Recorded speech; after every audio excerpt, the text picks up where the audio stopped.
Hello students, welcome to premier institute of science. और कैसे हैं आप सब लोग? बढ़िया। चलिए स्टार्ट करते हैं फिर। ठीक है, तो देखो बेटा, आज अपने को स्टार्ट करना है। आज का अपना टॉपिक है काइनेमेटिक्स। और काइनेमेटिक्स में जो फर्स्ट चैप्टर आता है, उस फर्स्ट चैप्टर को हम लोग बोलते हैं मोशन इन वन डायमेंशन।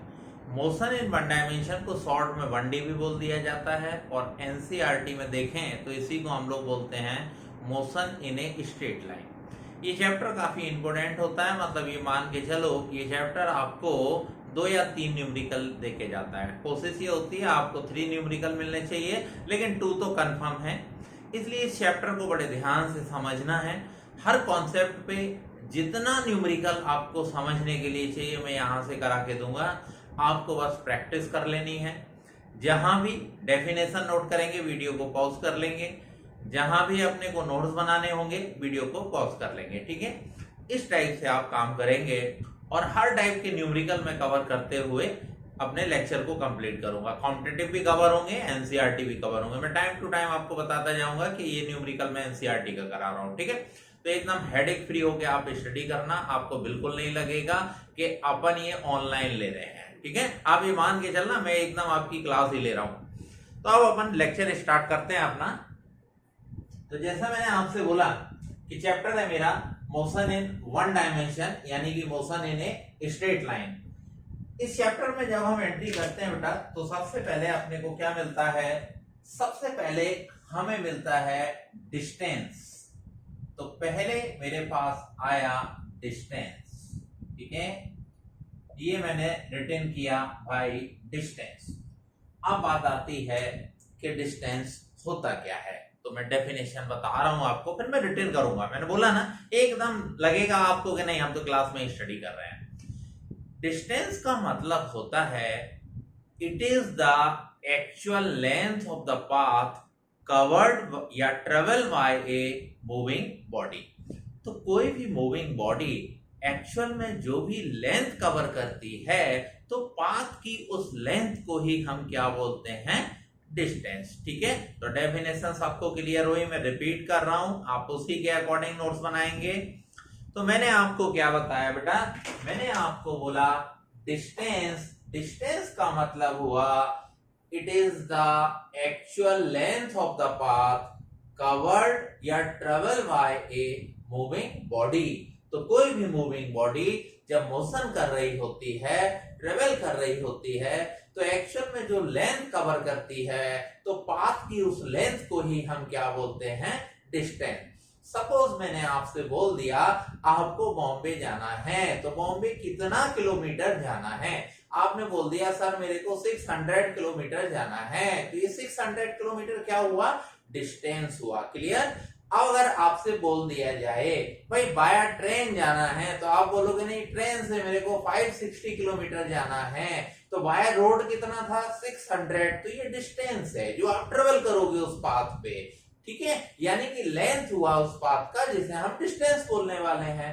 अब अगर मेरे से बोल दिया जाए बाया ट्रेन जाना है, तो ट्रेन के रास्ते में कितना पड़ रहा है? 560 चल रहा है। तो ट्रेन के रास्ते में पड़ा बेटा कितना? 560 किलोमीटर। तो आपने बोल दिया ये 560। ठीक है, ये एग्जाम्पल मैंने आपको बताई। अब बात करते हैं, तो ये तो मेरा डेफिनेशन मैंने सेट कर दिया। तो डेफिनेशन सबको क्लियर हो गया? फिर एक बार रिपीट कर देता हूं मैं। It is the actual length of the path covered या travel by a moving body. अब बात आती है ये कैसा क्वांटिटी है। ठीक है, तो अपन पहले क्वांटिटी के बारे में लिखेंगे। तो distance, distance it is a scalar quantity. ठीक है,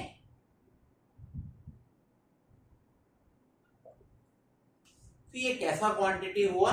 स्केलर। हम लोगों को पता है अगर क्वांटिटी को रिप्रेजेंट करने के लिए केवल मैग्नीट्यूड का रिक्वायरमेंट है, तो हम उसको क्या बोलते हैं? Scalar quantity. और अगर मेरे को मैग्नीट्यूड के साथ साथ डायरेक्शन का भी रिक्वायरमेंट है, तो हम बेटा उसको क्या बोलेंगे? Vector quantity. तो हमें डिस्टेंस में डायरेक्शन की रिक्वायरमेंट नहीं है, इसलिए ये कैसा क्वांटिटी हुआ? It is a scalar quantity. अब बात आती है इसका यूनिट क्या होगा। तो बेटा इट्स यूनिट इज मीटर। हम ऐसा यूनिट की ही बात कर रहे हैं, तो इसका यूनिट मीटर आ गया। शॉर्ट में हम स्मॉल m से रिप्रेजेंट करेंगे। साथ ही साथ मतलब ये सारी चीजें आप डेफिनेशन के बाद क्वांटिटी उसकी इंडिकेट करो, उसका ऐसा यूनिट इंडिकेट करो, और फिर उसका डायमेंशन फॉर्मूला। तो इट्स डायमेंशन फॉर्मूला है ना,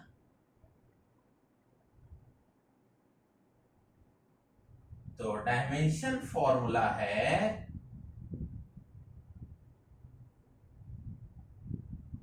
n। ठीक है, तो अब मैंने डिस्टेंस को बेटा कंप्लीटली डिफाइन कर दिया। ठीक है, सबसे पहले मेरे पास क्या आ गई डेफिनेशन कि it is the actual length of the path covered और travel by a moving body. फिर बात आती है किस टाइप की क्वांटिटी है, तो it is a scalar quantity because it has only magnitude. Its unit is metre, unit आ गया मीटर। फिर आता है डायमेंशन फॉर्मूला, इसका डायमेंशन फॉर्मूला क्या है L, है ना, हम इसको L से रिप्रेजेंट करते हैं। तो सबसे पहले मेरे को डिस्टेंस एक्सप्लेन करना था, मैंने डिस्टेंस को एक्सप्लेन कर दिया। अब इसके बाद अब हमें बेटा एक्सप्लेन करना होता है किसको, डिस्प्लेसमेंट को। अब मैंने लिया हुआ है डिस्प्लेसमेंट।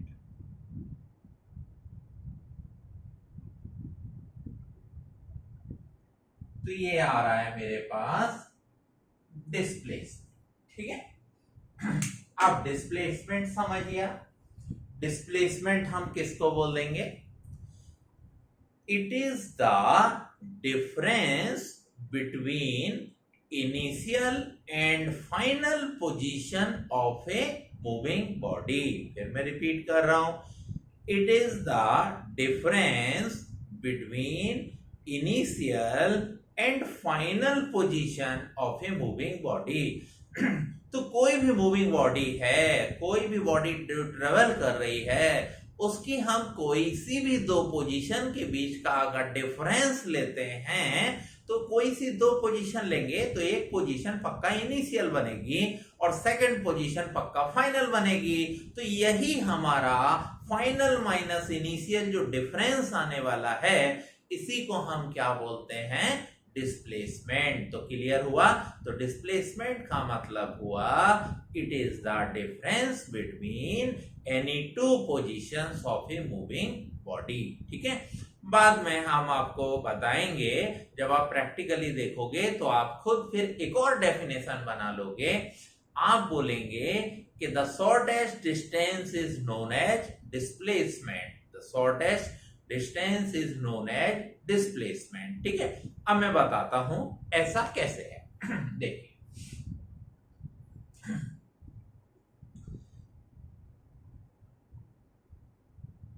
ये मैंने एक कोऑर्डिनेट सिस्टम ले लिया। तो ये बेटा मेरे पास कौन आ गया, ओरिजिन।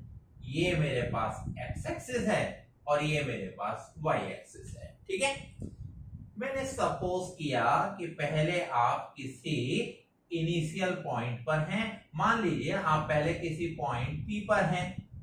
अब जब आप पॉइंट P पर हैं तो आपके बेटा कुछ ना कुछ तो कोऑर्डिनेट है ना। ठीक है, तो आपके या कोऑर्डिनेट नहीं लेता हूं मैं, आप पॉइंट P पर हैं।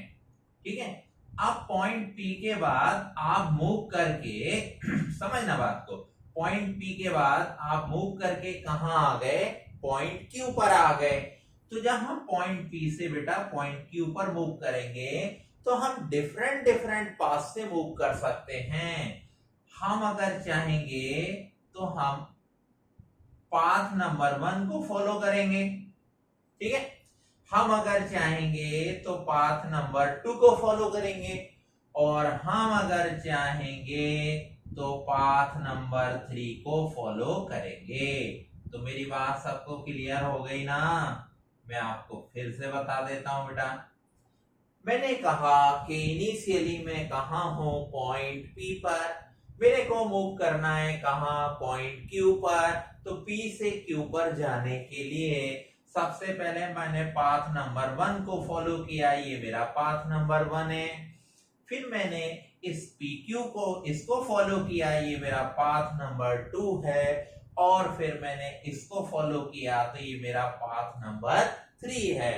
तो इस डायग्राम में मैंने P से Q मूव करने में डिफरेंट पाथ को फॉलो किया ना, ठीक है। अब डिफरेंट पाथ को फॉलो किया तो देखो बेटा, ये लेंथ और ये लेंथ, तीनों केस में लेंथ कैसे हैं, डिफरेंट। अब लेंथ डिफरेंट है तो डिस्टेंस भी क्या होगा, डिफरेंट। बात मेरी समझते जाना। In all 3 cases length first, second, third, length are different, it means distance are different. What all cases, what in all cases, ठीक है।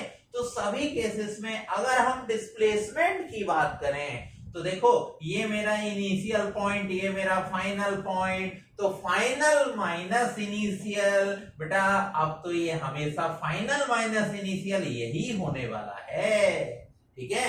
तो कहने का मतलब है, अगर हम एक पॉइंट से पॉइंट P से पॉइंट Q तक जाते हैं तो डिस्टेंस डिफरेंट हो सकते हैं, क्योंकि पाथ के लेंथ डिफरेंट हैं, लेकिन डिस्प्लेसमेंट हमेशा एक ही होगा। वो क्या होगा, फाइनल माइनस इनिशियल, ठीक है। तो अब सबको क्लियर हो गया होगा। तो इसीलिए मैंने बोल दिया कि हम जब डिस्प्लेसमेंट की बात करेंगे तो डिस्प्लेसमेंट का मतलब है it is the difference between any two positions of A particle और ए मूविंग बॉडी। और इसी को जब एक्सप्लेन करते हैं तो शॉर्ट में ये क्या बन जाता है, the shortest distance is known as displacement, ठीक है। तो अभी तो मैंने इनको एक्सप्लेन कर दिया, अब इसको वेक्टर फॉर्म में मैं दिखा देता हूं बेटा, ठीक है। अब देखो, चलो पहले मैं इधर की चीजें आपको दिखा दूं, फिर मैं वेक्टर फॉर्म में उसको दिखा दूंगा। सबसे पहले हमने बात की, ये कैसा क्वांटिटी है, तो फाइनल माइनस इनिशियल डायरेक्शन भी चलेगी, ठीक है। तो ये कैसा क्वांटिटी है, वेक्टर क्वांटिटी है। तो पहले तो अपन बता दें it is A vector quantity, ठीक है। फिर मेरे को चाहिए कि इसका यूनिट क्या है, तो इट्स, है ना, its unit is also metre, its unit is also metre. तो इसका भी यूनिट बेटा क्या है, मीटर। अब इसका डायमेंशन फॉर्मूला, तो भैया इसका भी डायमेंशन फॉर्मूला वही है जो किसका है, डिस्टेंस या लेंथ का। तो डायमेंशन फॉर्मूला भी क्या है, L। तो ये बना डायमेंशन फॉर्मूला,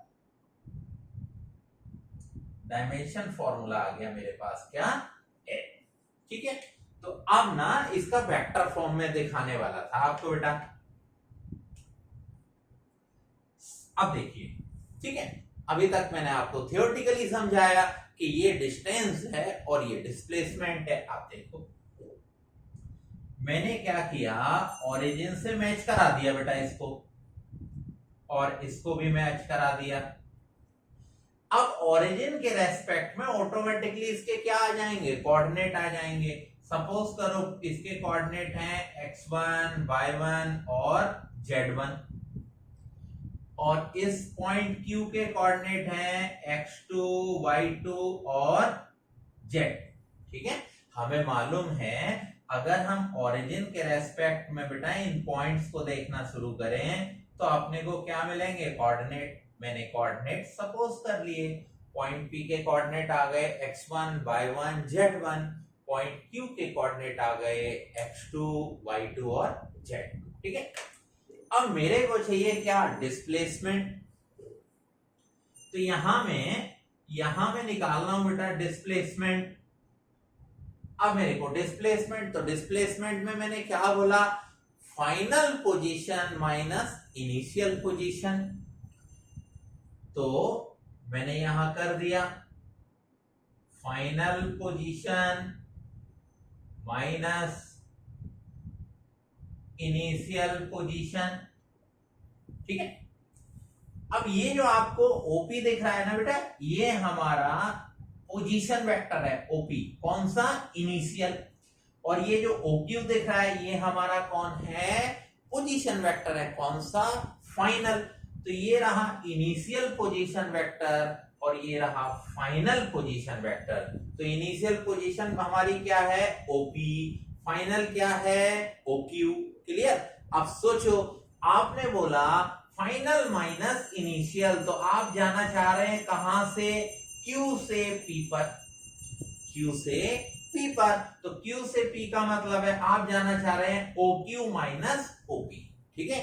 तो final position minus initial position, तो अब मैंने लिया, तो मैं बनाने वाला हूं बेटा इसको O Q vector minus OP vector, ठीक है। सिंपल सा याद रखना है, फाइनल माइनस इनिशियल।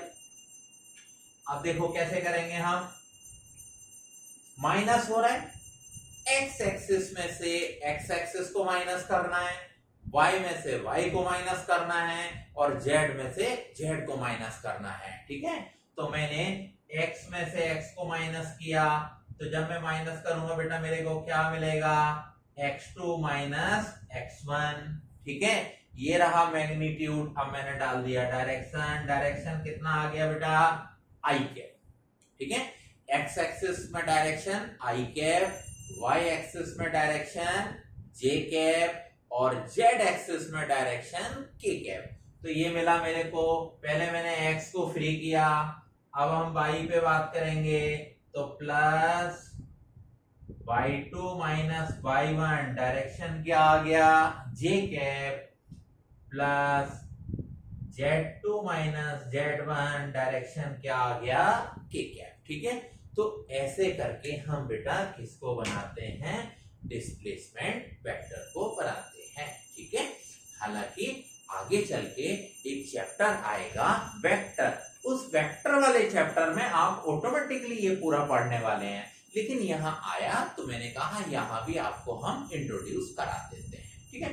चलिए, तो अब मैं एक बार फिर से इसको रिपीट कर दूं। डिस्प्लेसमेंट, मैंने डेफिनेशन क्या बताई डिस्प्लेसमेंट की, it is the difference between any two positions of a moving of body, ठीक है। और ये क्या होंगी, फाइनल माइनस इनिशियल, ठीक है। फिर मैंने बताया कि अगर हम पॉइंट P से पॉइंट Q पर जाते हैं तो ये हमारे पास जाने के बहुत सारे रास्ते हैं। हम पाथ नंबर 1 को फॉलो कर सकते हैं, पाथ नंबर 2 को और पाथ नंबर 3 को। तीनों पाथ डिफरेंट डिफरेंट है, तीनों पाथ में लेंथ डिफरेंट डिफरेंट है, लेंथ डिफरेंट है मतलब डिस्टेंस डिफरेंट डिफरेंट होगी। अब हमने देखा डिस्प्लेसमेंट थोड़ी ना डिफरेंट होगा, डिस्प्लेसमेंट तो एक ही मिला ना, फाइनल माइनस इनिशियल, तो ये डिस्प्लेसमेंट है। अब हमने देखा इन सारी लेंथों में यही कैसा है, मिनिमम, तो हम लोगों ने एक और डेफिनेशन डाल दी डिस्प्लेसमेंट की। वो डेफिनेशन क्या है कि the shortest distance is known as displacement. तो जब आप नोट्स बनाएंगे इसको भी नोट कर लेंगे, the shortest distance is known as displacement, ठीक है। तो ये मेरा शॉर्टेस्ट डिस्टेंस है, इसी को हम डिस्प्लेसमेंट बोलेंगे। फिर मैंने आपको एक्सप्लेन करा दिया, it is A vector quantity. कैसी क्वांटिटी है, वेक्टर क्वांटिटी है। फिर इट इज ऑल्सो, है ना, इट्स यूनिट क्या है, its unit is also metre. Dimension formula वही जो डिस्टेंस का है, क्या है, एल। अब मैंने कहा जब न्यूमेरिकल करोगे तो हो सकता है एक आध न्यूमेरिकल वेक्टर फॉर्म का हो, तो वेक्टर फॉर्म दिखा दिया आपको। मैंने पॉइंट पी को ओ के रेस्पेक्ट में देखा, तो ओ के रेस्पेक्ट में coordinate x1 y1 z1। Point Q को ओ के रेस्पेक्ट में देखा, कोऑर्डिनेट आ गए x2 y2 z2। अब आपने बोला था डिस्प्लेसमेंट का मतलब क्या, final position minus initial position. अब अपन लगाते गए, तो फाइनल पोजीशन, तो पोजीशन वेक्टर कौन आ गया, OQ। Initial position, position vector कौन आ गया, OP। तो आपने क्या कर दिया, OQ माइनस OP। अब कुछ नहीं करना, x में से x को माइनस करो, y में से y को माइनस करो, z में से z को माइनस करो, तो आपने बना दिया डिस्प्लेसमेंट बन के तैयार हो रहा है x2 माइनस x1। तो ये x2 माइनस x1 मैग्नीट्यूड था, अब इसमें डायरेक्शन डालना है। तो x में डायरेक्शन क्या है, i कैप, y में क्या है, j कैप, जेड में क्या है के कैप, तो हमने डाल दिए, तो फाइनली ये मिलता है x2 माइनस x1 आई कैप, y2 माइनस y1 जे कैप और z2 माइनस z1 के कैप। ठीक है, तो अब हमारा थियोरेटिकली डिस्टेंस और डिस्प्लेसमेंट कंप्लीटली एक्सपेल हो चुका है। अब इसके न्यूमेरिकल देखते हैं कि बेटा इसके न्यूमेरिकल आते किस टाइप से हैं। ठीक है, और याद रखना अपन हर टाइप के न्यूमेरिकल यहां करने वाले हैं, बस आपको रिवाइज करने हैं। ठीक है, चलो मैं इसको हटाता हूं, अब मेरे को थोड़े से न्यूमेरिकल देखने हैं।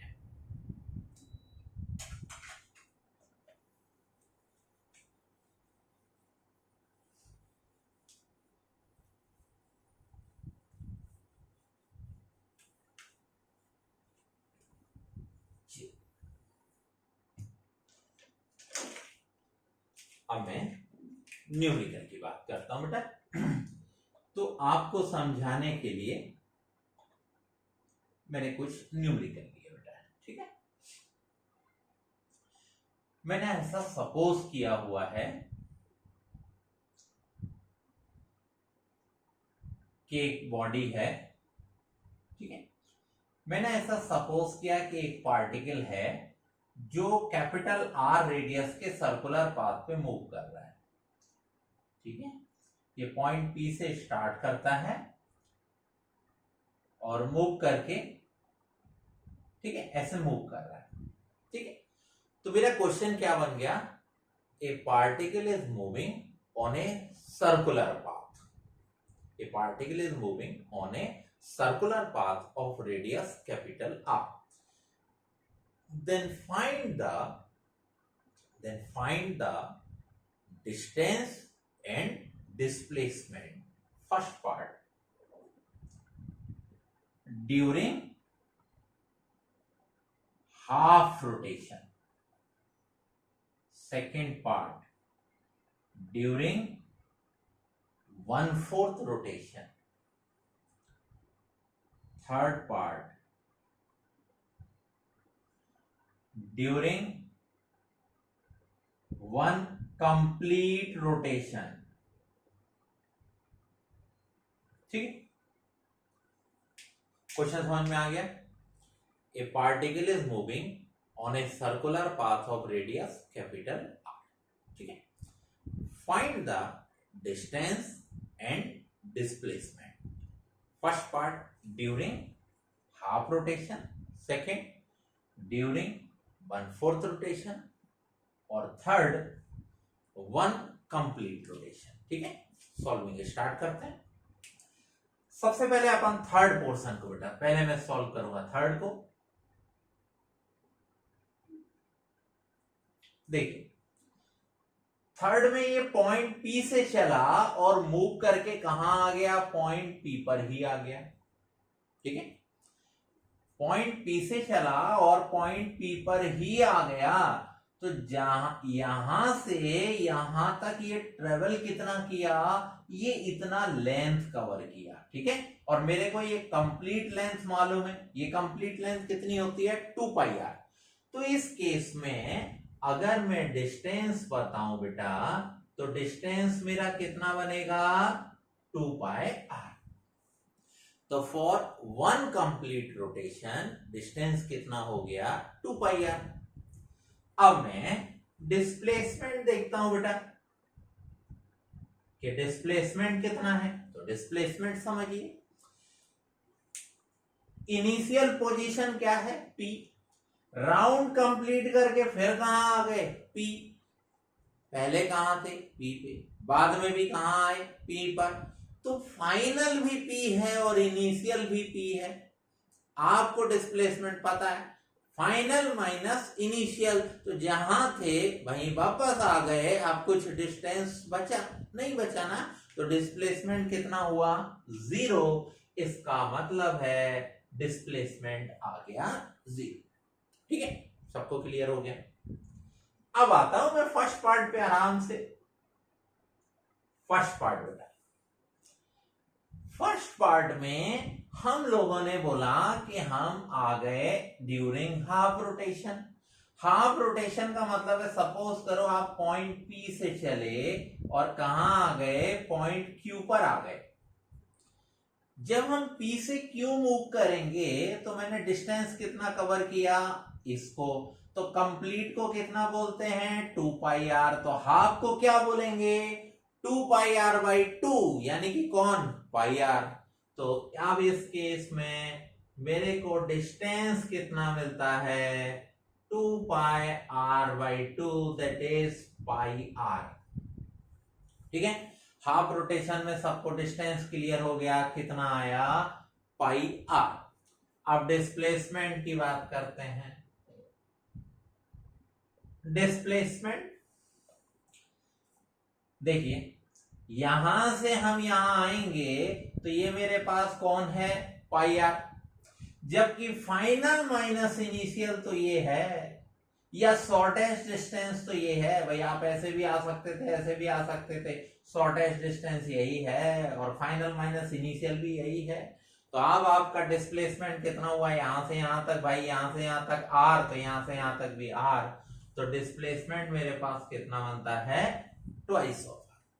तो ये डिस्प्लेसमेंट बन के तैयार हुआ अपने पास बेटा, कितना, ट्वाइस ऑफ आर। ठीक है, चलो अब मैं चलूंगा बेटा थर्ड, सेकंड केस, थर्ड तो हम पहले ही कर चुके हैं। अब बात करते हैं सेकंड केस में। ड्यूरिंग 1/4 रोटेशन, तो 1/4 का मतलब है बेटा आप यहां आ गए, पॉइंट P से चले और मान लो पॉइंट S तक आ गए। अब आपको पहले डिस्टेंस, तो बेटा डिस्टेंस यहां से यहां तक, ठीक है, कंप्लीट कितना था, 2 पाई आर। ये 2 पाई आर का कितना दिख रहा है, 1/4। तो मैं अगर आपको बोलूं डिस्टेंस, तो डिस्टेंस आप कितना बोलने वाले हैं, 2 pi r by 4, that is pi r by 2। ठीक है, तो आपने डिस्टेंस बता दिया कितना, पाई आर बाई 2। अब मेरे को क्या चाहिए, डिस्प्लेसमेंट। अब डिस्प्लेसमेंट चाहिए, तो डिस्प्लेसमेंट के लिए आप बोलेंगे शॉर्टेस्ट डिस्टेंस। तो यहां से यहां तक की शॉर्टेस्ट डिस्टेंस ये रही, ये क्या है, शॉर्टेस्ट डिस्टेंस। अब आप इसको निकालोगे तो फाइनल माइनस इनिशियल, मेरे को ये फाइंड करना है, कोई प्रॉब्लम नहीं है, ये फाइंड करना है बेटा। ये डिस्टेंस कितना, आर, ये डिस्टेंस कितना, आर, तो ये कितना बनेगा, under root of R square plus R square, that is कितना बनेगा, under root of 2r square, जिसको हम लोग बोल सकते हैं r√2। ठीक है, तो अब मैंने इसको जब देखा तो ये मेरे पास डिस्प्लेसमेंट कितना आ गया, r√2। ठीक है, ऐसे हम लोग किसी भी केस में डिस्टेंस और डिस्प्लेसमेंट ला सकते हैं। ठीक है, चलो ये तो एक मैंने न्यूमेरिकल आपको कंप्लीट कराया। अब यहां नेक्स्ट चीज मैं आपको दिखा दूं जो मेरे काम की है, मेरे काम की, आपके काम की। Distance greater comparison to displacement. Distance pi, pi का value 3.14, distance greater comparison to displacement. अब यहां देख लो, r√2, r√2, अंडर√2 अगर मैं वैल्यू डाल भी दूं तो 1.414r। ठीक है, और यहां वैल्यू 3.14 डालूं तो 3.14 का हाफ करोगे तो वो मेरे पास ऑटोमेटिकली ज्यादा जा रहा है ना। ठीक है, तो मेरे को हर केस में मिल रहा है कि हर केस में डिस्टेंस कैसा होता है, ग्रेटर, किससे, डिस्प्लेसमेंट से। एक चीज हो गई। दूसरा याद रखना, देखो डिस्प्लेसमेंट वैल्यू है, डिस्प्लेसमेंट वैल्यू है, डिस्प्लेसमेंट वैल्यू क्या है, 0।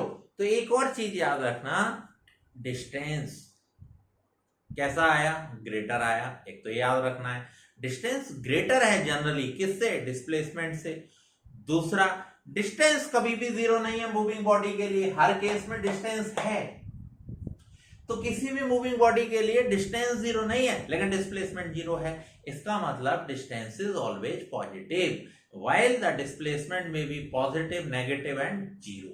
ठीक है, इसकी सारी पॉसिबिलिटी है डिस्प्लेसमेंट की, क्योंकि वेक्टर क्वांटिटी है तो डिस्प्लेसमेंट की सारी पॉसिबिलिटी है, प्लस भी होगा, माइनस भी होगा, 0 भी होगा। ठीक है, पॉजिटिव भी होगा, नेगेटिव भी होगा, जीरो भी होगा, जबकि डिस्टेंस कभी भी नेगेटिव नहीं हो सकती और बॉडी मूव कर रही है तो जीरो भी नहीं हो सकती, इसका वैल्यू मिलेगा ही मिलेगा।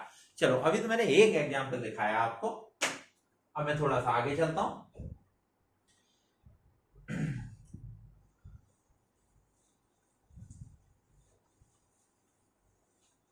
अगर हम नेक्स्ट मैंने न्यूमेरिकल आपके लिए लिया, मैंने कहा एक पर्सन है, ठीक है, ये पर्सन भाई ग्राउंड पे खड़ा हुआ है।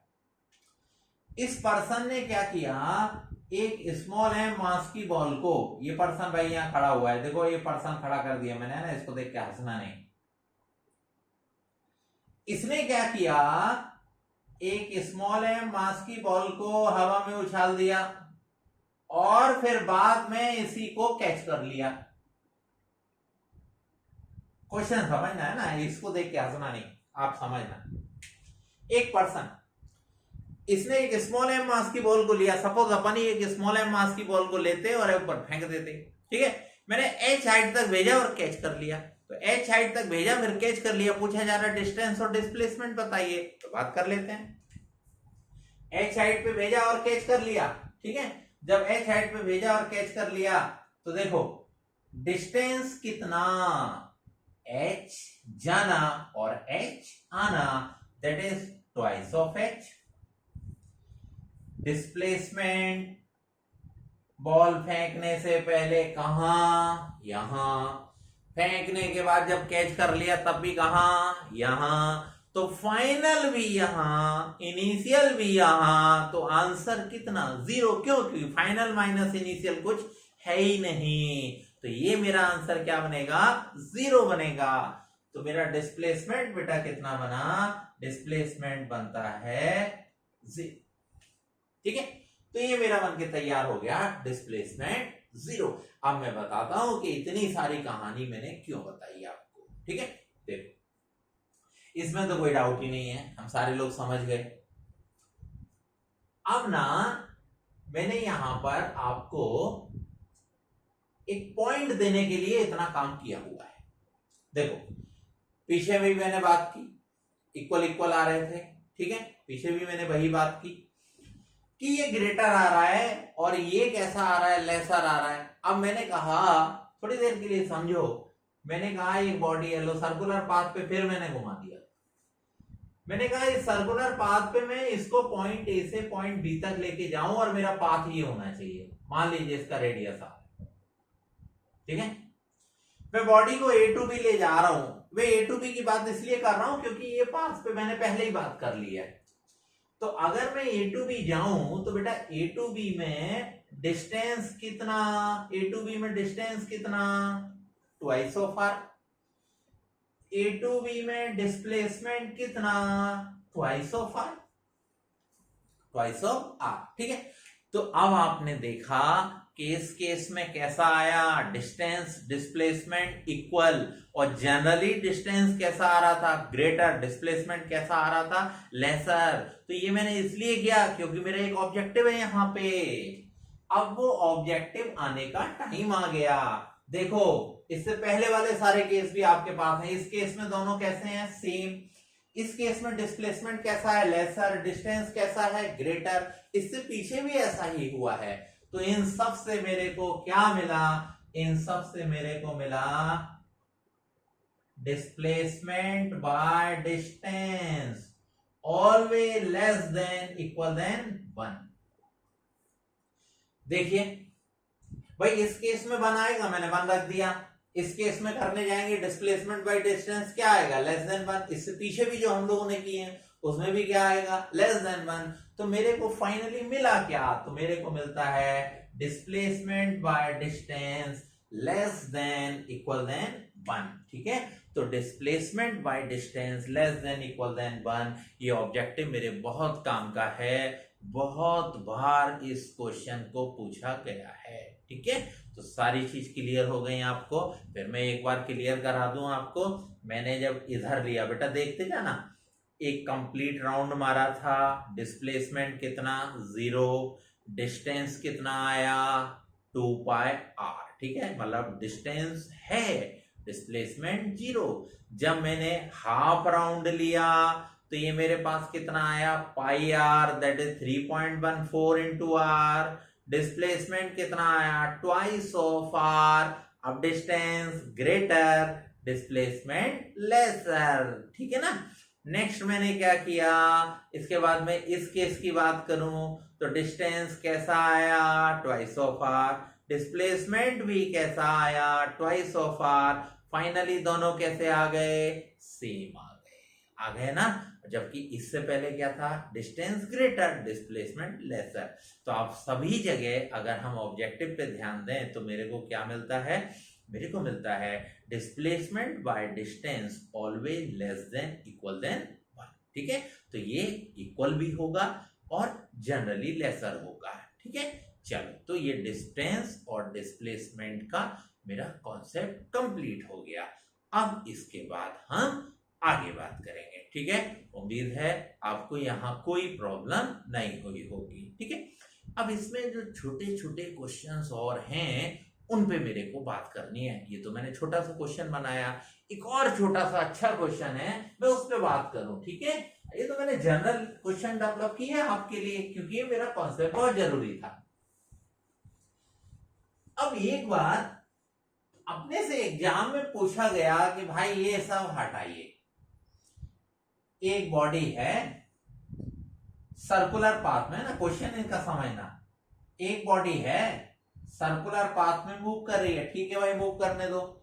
कहने लगे मेरे को डिस्प्लेसमेंट बताओ, मेरे को डिस्प्लेसमेंट बताओ जब वो मूव करते हुए सेंटर पे एंगल फॉर्म करती है, ठीक है। तो मैंने ऐसा सपोज किया कि हम सेंटर पे, भाई एंगल फॉर्म हो रहा है सेंटर पे। थोड़ी देर के लिए मैंने मान लिया ये बॉडी पहले पॉइंट पी पर है, फिर ये मूव करती हुई कहां पहुंच गई, मैंने मान लिया ये पहुंच गई बेटा पॉइंट क्यू पर। तो जब ये पॉइंट पी से पॉइंट क्यू पर जाती है और मेरे से पूछा जा रहा है भाई अब आप मेरे को ये डिस्प्लेसमेंट बता दीजिए, ठीक है, कोई बात नहीं है, बिल्कुल बताएंगे। हम सबको मालूम है ये डिस्टेंस क्या है मेरे पास, आर। अब अगर ये बॉडी मूव कर रही है तो मूव करते करते करते करते कुछ ना कुछ एंगल तो फॉर्म करेगी ना। सपोज इसने बेटा है ना, ऐसे सपोज करो इसने एंगल फॉर्म किया हुआ है कितना, थीटा। इस मूविंग बॉडी ने एंगल फॉर्म किया थीटा। ये डिस्टेंस ऑटोमेटिक रेडियस आर होगी, ये आर होगी। टेक्निक समझना बहुत काम आएगा। मैंने इसको रेफरेंस लाइन बना लिया, भाई बीच में से तो एक लाइन जाएगी ही जाएगी, कुछ भी एंगल हो तो ऑटोमेटिकली इस एंगल को क्या दे देना, θ/2 दे दिया। अब मैंने कहा ये मेरी मिडिल से लाइन पास होगी तो मैंने इस डिस्टेंस को लिया कितना, x। तो बाद में ऑटोमेटिक ये डिस्टेंस भी क्या हो जाएगी, x। और फाइनली मैं इसको ऐड कर लूंगा तो मेरा क्या बनेगा, डिस्प्लेसमेंट बनेगा, ठीक है। लगा दिया मैंने टेक्निक। चलो इसमें अप्लाई करते हैं हम लोग।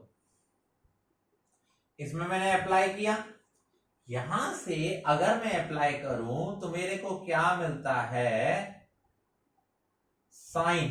भाई ये दोनों साइड साइन में आ रही है ना, तो sine θ/2 is equal to x/r।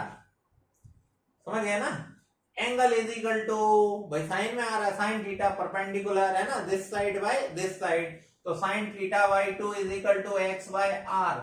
इसका मतलब x इज इक्वल टू कौन, r साइन θ/2, ठीक है। अब मेरे को तो डिस्प्लेसमेंट चाहिए ना, तो मेरा डिस्प्लेसमेंट कितना है भाई, डिस्प्लेसमेंट अब यहां से यहां तक कितना है, ट्वाइस ऑफ x। तो ये मैंने ट्वाइस x का वैल्यू डाल दो, क्या बनेगा, ट्वाइस ऑफ r साइन θ/2। तो कभी आप न्यूमेरिकल कर रहे हो और इस टाइप की बात आ जाए कि बॉडी मूव कर रही है और सेंटर पे कुछ भी एंगल फॉर्म कर रही है, अगर ये सेंटर पे कुछ भी एंगल फॉर्म करेगी तो आप टेंशन मत लेना, आप इस टेक्निक को अप्लाई कर देना, ठीक है। और अच्छा बात क्या, सबसे अच्छी बात क्या है, मैंने डिस्प्लेसमेंट निकाला, डिस्प्लेसमेंट वेक्टर क्वांटिटी है बेटा, ये फॉर्मूला हर वेक्टर क्वांटिटी पे अप्लाई हो जाता है, ठीक है। अगर कभी भी आगे चल के मैं वेलोसिटी भी निकालूंगा तो अगर एंगल फॉर्म हो रहा होगा ना, मैं वेलोसिटी के लिए इसी फॉर्मूले को अप्लाई करूंगा, ठीक है। तो इस टाइप से अब मेरे को पता चल गया कि भाई जरूरी नहीं है आसान आसान वाले न्यूमेरिकल, इस टाइप के भी अगर न्यूमेरिकल मेरे को देता है तो वो भी मैं इजीली कर सकता हूं। ठीक है, तो चलो, तो अपन क्या करते हैं, इस लेक्चर में इतना ही रखते हैं। नेक्स्ट लेक्चर में आपको एक आध न्यूमेरिकल में करवाता हूं, जरा एस सी वर्मा का थोड़ा कॉन्सेप्ट आपका क्लियर करेंगे और फिर अपन आगे चलते हैं। ठीक है, चलो तो आज इतना ही, नेक्स्ट लेक्चर में अपन आगे बात करेंगे। ठीक है, अच्छे से प्रैक्टिस कर लेना, डेली डेली अपना होमवर्क करो, डेली लेक्चर को देखते समय नोट्स बनाओ। ठीक है बेटा, okay bye, best of luck.